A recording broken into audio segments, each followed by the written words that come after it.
हल। मरने के बाद स्वर्ग के द्वार पर चार व्यक्ति खड़े थे। इन चार व्यक्तियों में पहला राजा था, दूसरा एक बिजनेसमैन था, तीसरा पंडित था और चौथा एक आम आदमी मजदूर था। किसी को भी यह पता नहीं था कि कौन स्वर्ग के अंदर प्रवेश कर पाएगा और कौन वहीं से वापस लौटा दिया जाएगा। सब स्वर्ग का दरवाजा खुलने की राह देख रहे थे और आपस में बातें कर रहे थे।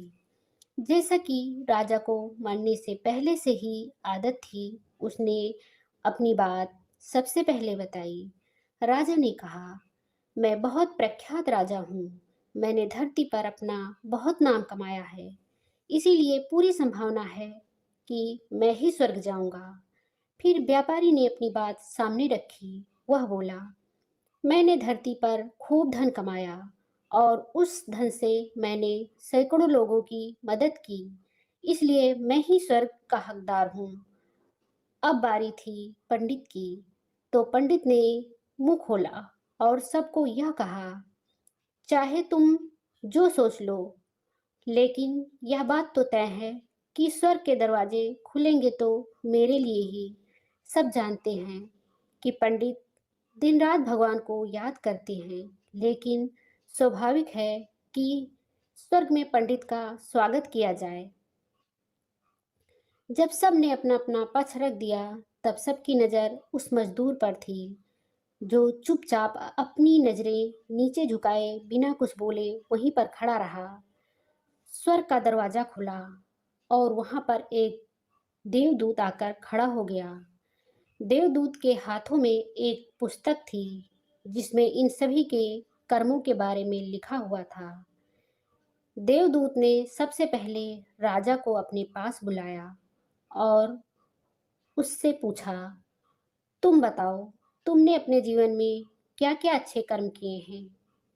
मैं उन्हें इस पुस्तक में देखकर फैसला करूंगा कि तुम्हें अंदर आने देना है या नहीं।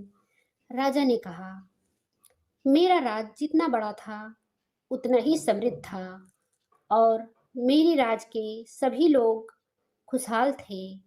सभी बड़े आनंद से रहते थे। मैंने उन्हें कभी किसी भी चीज की कमी नहीं होने दी।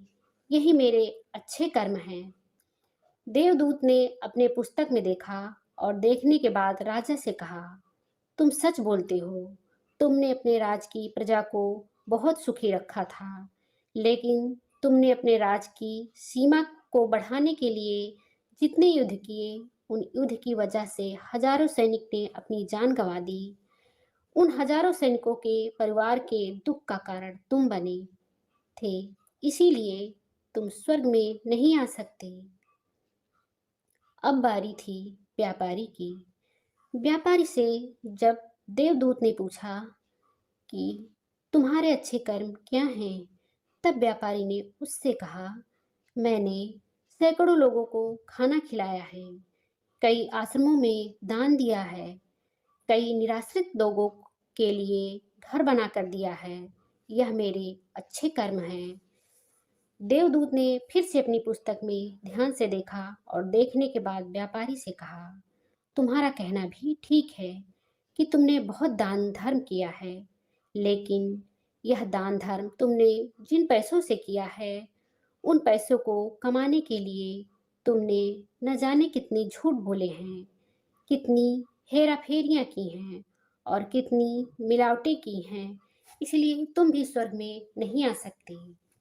जब पंडित से यही सवाल किया गया, तो पंडित ने बड़े ही आत्मविश्वास के साथ कहा, मैंने अनगिनत लोगों को ज्ञान दिया है, हजारों यज्ञ और पूजाएं की हैं और दिन रात भगवान का जाप किया है।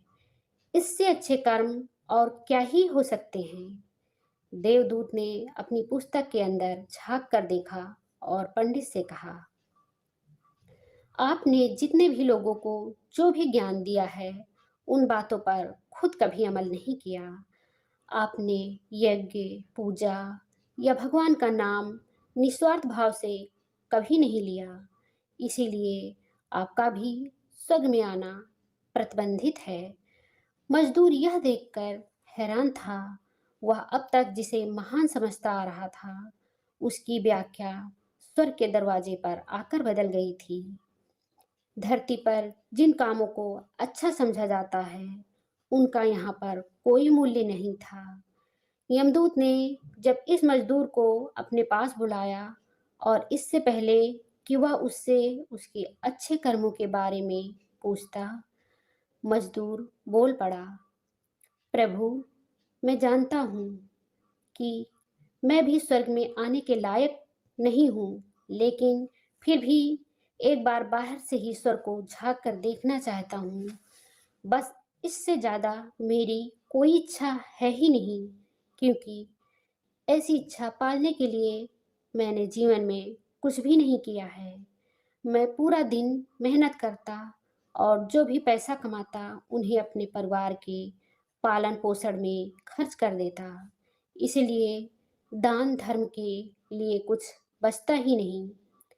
लोगों की भला मैं क्या सेवा करता, क्योंकि काम के बाद जो थोड़ा सा समय मिलता उसको अपने ही बूढ़े माँ बाप की सेवा में बिता देता। और यह सब करने के बाद भी मैं कभी कभी मंदिर भी चला जाता और भगवान से जैसा भी मुझे दिया है उस जीवन के लिए धन्यवाद कहता। देवदूत ने अपनी पुस्तक में बड़े ध्यान से देखा और थोड़ी देर देखते ही रहा। फिर उसने मजदूर से पूछा कि तुम याद करके बताओ, तुमने कभी कोई अच्छा काम किया होगा? मजदूर ने थोड़ी देर सोचने के बाद बोला, हाँ, मुझे थोड़ा थोड़ा याद है। एक बार मैं बहुत भूखा था और मैं खाना खाने ही बैठा था कि एक बहुत ही कमज़ोर कुत्ता, जो ठीक से चल भी नहीं पा रहा था, वह मेरे पास आ गया और मेरे खाने को देखने लगा। तब मैंने अपनी रोटी उसे खिला दी और उस दिन मैं खुद भूखा सो गया था। मजदूर की बात सुनने के बाद देवदूत मुस्कुराया और मजदूर को बड़े सम्मान से स्वर्ग के अंदर लेकर गया। दोस्तों, अच्छे कर्म लोभ, मोह, माया, इन सब भाव में आकर नहीं किए जाते और ना ही उन्हें अच्छे कर्मों की श्रेणी में गिना जाता है। निस्वार्थ भाव से किया गया एक ही अच्छा कर्म भी आपके जीवन के सारे पाप धोने की शक्ति रखता है। इसीलिए जब भी मौका मिले, निस्वार्थ भाव से और अच्छे मन से अच्छे कर्म किया करें।